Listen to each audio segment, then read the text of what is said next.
નમસ્કાર દર્શક મિત્રો, એડી ન્યૂઝમાં આપનું હાર્દિક સ્વાગત છે। હું છું આપની સાથે આરડી વાઘેલા। જોઈએ આજના મુખ્ય સમાચાર।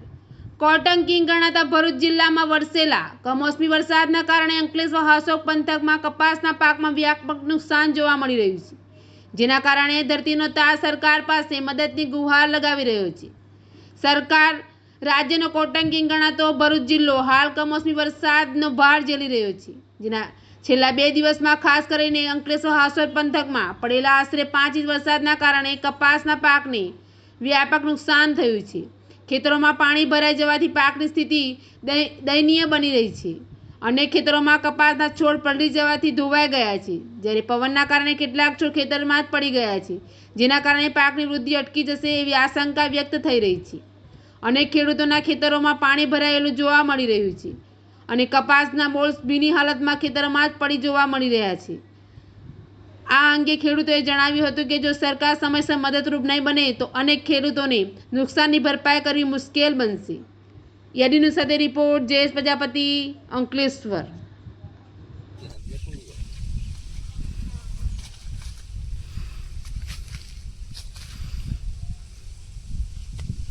જોવા કર ખાલી ખેતર બાજુ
મારું નામ પરેશભાઈ પટેલ છે। હું ઇલાવ ગામનો રહેવાસી છું અને ઘણા વર્ષોથી કપાસની ખેતી કરું છું।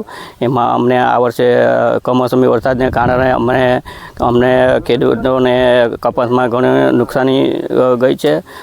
અમે ખેડૂતો ભાઈઓ એવી સરકારશ્રીને નમ્ર વિનંતી કરીએ છીએ કે અમને જલ્દીથી કોઈ સહાય આપવાની કોઈ યોજના સહાય કરે એવી માંગ છે।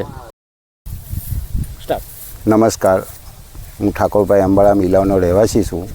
અમે ઘણા વખતથી કપાસની ખેતી કરીએ છીએ, પણ આ વર્ષે કપાસમાં ઘણું નુકસાન થયું છે ને કપાસ પર બધો વિખેરાઈ ગયો ને પાણીથી ભીંજાઈ ગયો ને નીચે લબડી પડેલો છે। તો સરકારને અમારી વિનંતી છે કે અમને કંઈ સહાયની જોગવાઈ કરે। નમસ્કાર, મારું નામ ભાઈ પટેલ, હું ઇલાવ ગામનો રહેવાસી છું। ઘણા વર્ષોથી અમારા ગામમાં કપાસની ખેતીઓ થાય છે। આ વર્ષે કમોસમી વરસાદ પડવાથી કપાસની તૈયાર થયેલો પાકને કપાસની નુકસાની પૂરેપૂરી થઈ છે। તો સરકારને મારી માંગ છે કે સર્વે કરાવીને નુકસાનીનું ભરપાઈ કરે।